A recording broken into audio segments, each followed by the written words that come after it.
এবার ইন্ডিয়ার বিপক্ষে মাঠে নামবে বাংলাদেশ। দেখুন সময়সূচি ও ম্যাচ সমীকরণ। এবারে এশিয়া কাপে প্রথমবারের মতো ইন্ডিয়ার মুখোমুখি হবে টাইগাররা।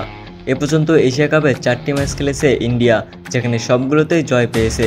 গত ম্যাচে শ্রীলঙ্কার সাথে দুর্দান্ত একটি ম্যাচ খেলে লিটনের দল। আবার গতকাল পাকিস্তানের সঙ্গেও একটি দুর্দান্ত ম্যাচে জয়লাভ করে ইন্ডিয়া।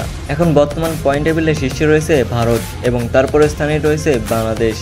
এশিয়ার মধ্যে সর্বকালের সেরা টিম হচ্ছে ভারত।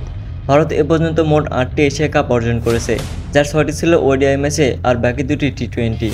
অন্যদিকে বাংলাদেশ এখন পর্যন্ত একটিও এশিয়া কাপ অর্জন করতে পারে নাই। ভারতের সঙ্গে বাংলাদেশ সর্বশেষ টি20 ম্যাচ খেলেছিল 2024 সালের 9 অক্টোবর।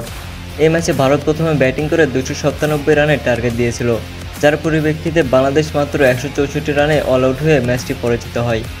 দীর্ঘ 11 মাস পর আবারও ভারতের মুখোমুখি হতে যাচ্ছে বাংলাদেশ। এই ম্যাচটি জিততে পারলে ফাইনালে কোয়ালিফাই করতে পারবে টাইগাররা। এ পর্যন্ত টি20 ফরম্যাটে বাংলাদেশ ভারতের মুখোমুখি হয়েছে 17 বার, যেখানে 16টি ম্যাচে জয় পেয়েছে ভারত। শুধুমাত্র একটি ম্যাচেই জয় পায় বাংলাদেশ। এবার চলুন দেখা যাক বাংলাদেশ ইন্ডিয়ার পরবর্তী ম্যাচের সময়সূচি। আগামী 25শে সেপ্টেম্বর রাত 8:30-এ ভারতের মুখোমুখি হবে বাংলাদেশ। এই ম্যাচটি অনুষ্ঠিত হবে দুবাই ইন্টারন্যাশনাল স্টেডিয়ামে। এই ম্যাচে জয় নিতে পারলে এবার এশিয়া কাপে ফাইনাল খেলার সুযোগ পাবে বাংলাদেশ। সো ভিউয়ার্স, এই ছিল আজকের ভিডিওটি ভালো লাগলে অবশ্যই ভিডিওতে লাইক দিয়ে চ্যানেলটাকে সাবস্ক্রাইব করে দিবেন।